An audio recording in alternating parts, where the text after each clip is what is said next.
Yang pertama, ketika kita mulai bersinggungan dengan hal-hal gaib, dengan makhluk-makhluk gaib, kebaikan yang dia ucapkan, anjuran-anjuran kebaikan yang mereka ucapkan, jangan disandarkan kepada diri dia, tetapi sandarkan kepada Rasul. Langsung. Iya, ayo istilahnya rajinlah sholat, puasa Senin Kamis.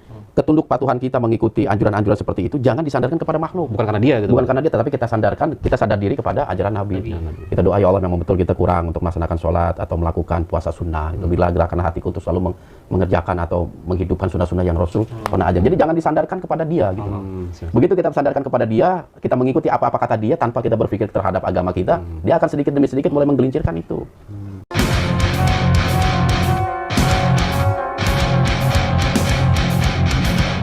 Siap. Udah ada yang bertanya belum di Telegram? Sahabat-sahabat tele kita. Ada, Pak Ustadz. Apa tuh? Biasa dari Suluk Linglung nih, Pak Ustadz. Suluk linglung seperti biasa. Seperti biasa. Pertanyaan pertama. Wah, banyak pertanyaannya, Pak Ustadz. Oke. Fokus sama judul tipu muslihat siluman ular.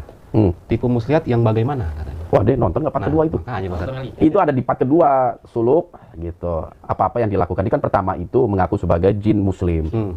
Wujud yang ditampakin ke kita juga kakek-kakek, wajah bersinar, pakai pakaian muslim. Terus kalau nggak salah ada dialog syahadat, jadi bisa kalau nggak salah ya.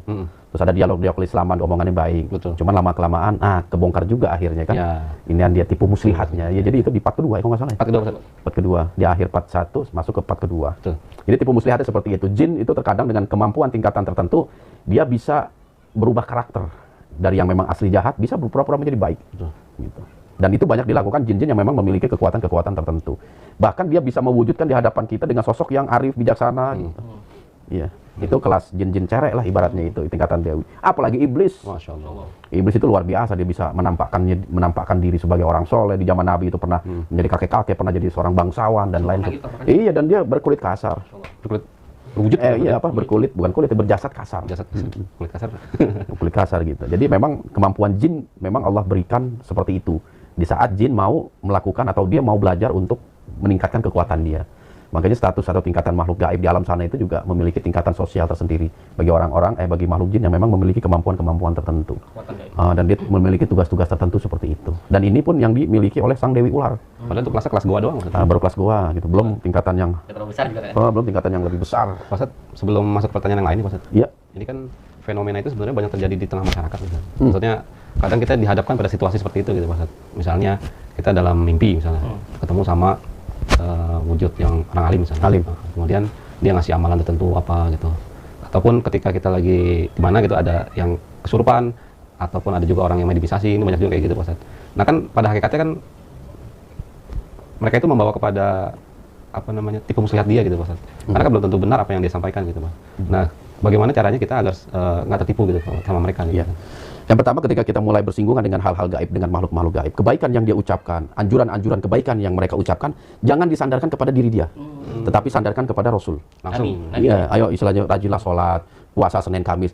Ketunduk patuhan kita mengikuti anjuran-anjuran seperti itu, jangan disandarkan kepada makhluk. Bukan karena dia gitu. Bukan karena dia, tetapi kita sandarkan, kita sadar diri kepada ajaran Nabi. Kita doa, ya Allah, memang betul kita kurang untuk melaksanakan sholat atau melakukan puasa sunnah. Itu bila gerakan hatiku itu selalu mengerjakan atau menghidupkan sunnah-sunnah yang Rasul pernah ajar. Jadi jangan disandarkan kepada dia gitu. Begitu kita sandarkan kepada dia, kita mengikuti apa-apa kata dia tanpa kita berpikir terhadap agama kita, dia akan sedikit demi sedikit mulai menggelincirkan itu. Nih nanti kalau untuk menambah ini ketika buka puasa coba amalin ini, baca 1000 kali, mulai terus prinsip. Iya, karena apa, sandaran kita akhirnya bukan kepada Nabi lagi tetapi kepada ucapan dia gitu. Jadi ketika ada orang memberikan nasihat kepada kita, jangan dilihat kepada fisiknya dia tetapi ucapannya itu. Gitu loh. Kayak misalnya ada jin menganjurkan kepada kita, ayolah sholat tahajud tiap hari diinikan segala macam. Nah, kita ngelihatnya kepada Nabi gitu loh. Bukan kita nurut omongan jin. Betul. Jadi itu hanya memberikan nasihat, tapi yang kita ucapkan bukan ngikutin jin, tetapi kebaikan yang dia ucapkan, yang hakikatnya juga anjuran dari Rasul. Gitu. Jadi ketika dia ada mengajarkan sesuatu yang Rasul nggak ajarkan, kita langsung punya blok, benteng lah. Nabi kan nggak ngajarin gini. Tetapi ente kenapa nyuruh saya melakukan seperti ini gitu? Karena apa-apa kita selalu menyandarkan kepada Nabi. Betul. Bukan sekedar omongan jin secara utuh. Gitu. Kuncinya sebenarnya di situ. Khawatir terlena dengan ucapan maksudnya. Terakhir satu mungkin kebaikan yang sesuai dengan Al-Quran dan Sunnah gitu. Lama-lama kita hati ini terfokus kepada jin tersebut gitu loh. Baru jin itu bisa sedikit demi sedikit menggelincirkan, sedikit tanpa kita sadari. Karena apa, kita udah keburu percaya dan menganggap omongannya itu, anjurannya itu suatu kebaikan semua. Betul. Tanpa kita cross check atau melihat ada nggak dalam ajaran Islam, ada nggak dalam Sunnah Nabi, ada nggak dalam anjuran Nabi ibadah-ibadah tersebut gitu loh. Sehingga kita melakukan apa yang diikuti terus lama-lama tergelincir. Gitu. Makanya di situ perlunya ilmu maksudnya. Nah, kembali lagi ilmu. Makanya kata Nabi kan sebelum dia meninggal kan, 2 wasiat Nabi yang kau pegang teguh keduanya, kau tidak akan sesat selama-lamanya. Apa wasiat Nabi? Al-Quran dan Sunnah. Itu kuncinya itu. Kalau kita megang teguh keduanya, insya Allah nggak ada yang bisa menyesatkan kita. Insyaallah. Kuncinya adalah belajar, Belajar, tolabul ilmu. Tolabul ilmi. Makanya Islam mewajibkan kita dari mulai kita lahir sampai meninggal dunia itu harus belajar. Betul. Karena apa? Karena ilmu Islam itu luar biasa. Kalau kita mencurahkan sepenuh hati seluruh hidup kita, belum tentu kita tuntas itu mempelajari. Masya Allah. Apalagi tinggal belajar, Gak ada tamatnya kayak. nggak ada tamatnya. Terus Masya seperti Allah. itu berkembang terus. Masya Allah. Dan kadang kita harus merefresh. Kayak Anda sendiri harus merefresh gitu loh. Kayak misalnya tentang tata cara sholat Nabi lagi. Anda harus merefresh lagi. Nabi doa iftitahnya berapa kali Nabi pernah gitu kan. Ada berapa jenis doa iftitah, Anda harus merefresh. Jenis-jenis takbiratul ihram ada berapa, Anda harus merefresh. Karena namanya manusia kadang ada lupanya gitu loh. Ya, kapasitasnya juga ya. Posisi-posisinya itu merefresh terus.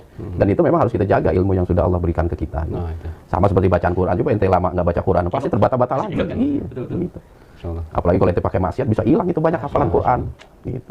Artinya sesuatu yang baik, sesuatu yang suci itu nggak mungkin bercampur kepada sesuatu yang buruk. Nah, Gitu. Kalau otak ente kotor semua, pikiran jelek, hati juga busuk terhadap saudara kita sendiri, susah Quran masuk ke dalam diri kita itu. Bisa, ya? Iya, yang ada hilang tergeser. Cuma ada juga yang berpikiran gini Pak Ustadz.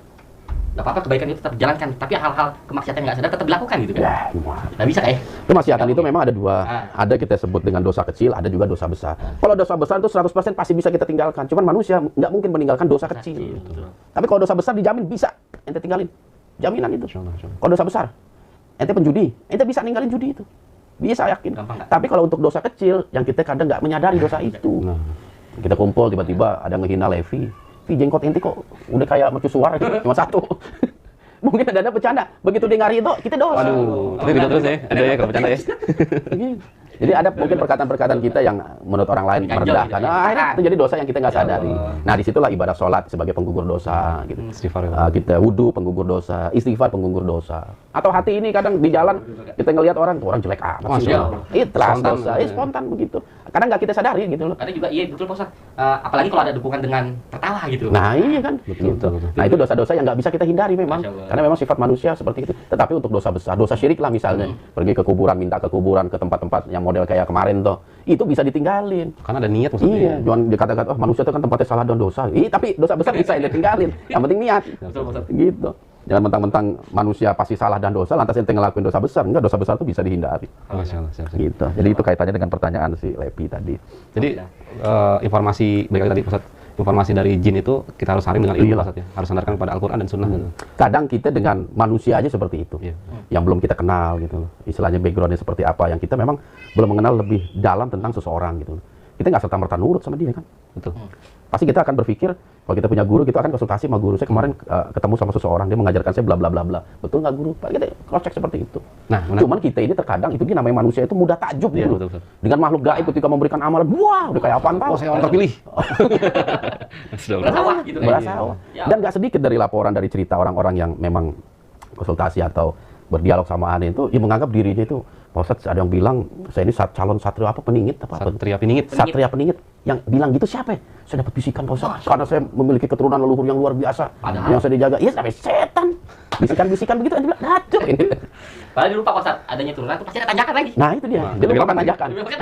Karena banyaknya nabi-nabi palsu zaman-zaman sekarang atau zaman-zaman yang lalu karena itu. Karena bisikan itu maksudnya. Ada mantan petinju ngaku nabi. Nah, Mantan petinju. iya, benar. Ya Allah. Ngaku tukang roti ada yang ngaku nabi. Nah, Nabi. Karena apa? Bisikan tadi. Ngadi-ngadi. Dia nggak kuat dengan kayak begitu.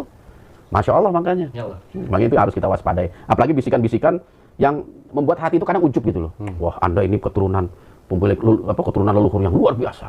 Anda keturunan Prabu Siliwangi yang akan mewarisi tahta Nusantara. Wah, itu banyak sekali yang kayak gitu. Orang di apa sih disebut itu dihalu-halu sama jin gitu. halusinasi. Iya. Halusinasi. Itu luar biasa dan itu sangat banyak. Dia istilahnya dia sedang dipersiapkan untuk menghadapi apalah itu bahasa. Wah, Besar kan ya? luar biasa. Masuk Itu pernah nggak gitu? Hah? Anu udah 1 2 3 4 5 6 7 8 9 10 11. 11 kali Masya Allah. Dibilang Ujian Bang. Masya Allah. Makanya ditanya. yang kayak begitu. Kan ujian buat orang alim itu kayak gitu. Iya. Itu jadi seperti Iya. itu. Iya. Makanya sebelum itu terjadi ente blok. Nah, Banyak ngomong jin. Pak Hakim itu sebenarnya keturunan ini bodo amat. nah. Saya yang penting biri. Kalau si budak tinggi. Bodo amat. Mau turunan siapa? Mau turunan saya penting saya turunan bapak saya wis. Oh, iya. Itu kan ada segitiga di ini. Bodo amat. Walaupun jin yang ngomong segitiga turunan Prabu Siliwangi, bodo amat. Nah, udah amat. Emang kita ambil pusing yang kayak begitu. Iya. Mau turunan siapa kayak? Karena Allah akan melihat kita apa yang kamu lakukan, bukan kamu turunan siapa. Betul, betul. Di akhirat itu yang ditanya itu. Betul. Jangan apa mentang-mentang keturunan si A lantas dapat jalur VIP di akhirat, enak benar. Enak betul ini. Kasihan aneh bang, yang orang dari dunia. Nah itu dia. Makanya kita nggak boleh mudah takjub, mudah terpana kepada dari berita-berita apa namanya gaib seperti itu, banyak seperti itu. Bahkan sampai sekarang kalau ente nonton waktu di Godok itu kan Ki Jarod ngomong si Selah begini-begini, Bodoh amat. bodoh amat. Nah itu kita harus punya prinsip seperti itu. Sekali kita kena, kita terbuai, habis kita udah. Masya Allah. Iya, habis. Anda ini keturunan apa namanya Raja-Raja Sriwijaya. Wah mulai dia menghayal, mulai mencari. Wah pergi kemana-mana gitu. Saya betul nggak sih saya ini katanya keturunan Raja ini. Saya keturunan Sunan Kalijaga. Saya keturunan Syekh Subakir. Saya keturunan Sunan Bonang segala macam. Dia cari diurut-urut. Wah boro-boro. Halusinasi, cocok itu. Iya, Kak. Menarik banget ya. Kenapa? Kayak dalam kehidupan ini gitu, Pak Ustadz. Berarti hidup ini nggak lepas dari tipu daya, Pak Ustadz. Iya. Ya Allah. Karena memang tugas mereka seperti itu, menggelincirkan kita sebagai hamba Allah. Dan manusia itu paling senang seperti itu. Sifat manusia senang dipuji, Dipuji, ya. diberikan embel-embel kemuliaan. Itulah salah satu apa namanya salah satu teknik iblis ketika menggoda Adam. Nah, betul. Iblis kan ngomong, Dam, ente nggak boleh makan buah khuldi. Tahu nggak kenapa? Kata Adam, nggak tahu, emang Allah larang. Tahu nggak Adam, yang makan buah khuldi itu memiliki kedudukan yang tinggi di sisi Allah. Ya Adam kepengen memiliki kedudukan yang tinggi di sisi Allah. Gitu. Dan orang yang makan buah khuldi akan kekal di surga. Ya udah juga mau. Betul. Tergelincir iming-iming dengan sesuatu yang besar. Gitu. Nah, itu salah satu tipu daya iblis sih. Siap. Makanya hati-hati. Artinya kita berkaca diri dengan amalia ibadah kita. Dan yang terpenting bagaimana kita bisa menyelamatkan diri kita, keluarga kita dari siksa api neraka. Titik. Amin, Allah. Itu yang terpenting. Hal yang terpenting Iya. untuk hidup, Pak ya. Betul. Masalah kedudukan di dunia biar jadi urusan Allah. Allah mau nempatin kita jadi pegawai BPJS, pegawai konsultan, pegawai pabrik, itu gimana Allah aja. Yang penting kita lakukan kehidupan kita dimanapun dan apapun jabatan status kita, jaga diri kita dan keluarga kita dari api neraka. Karena inti hidup itu di situ. Masya Allah. Itu inti hidup. Insyaallah. Gitu.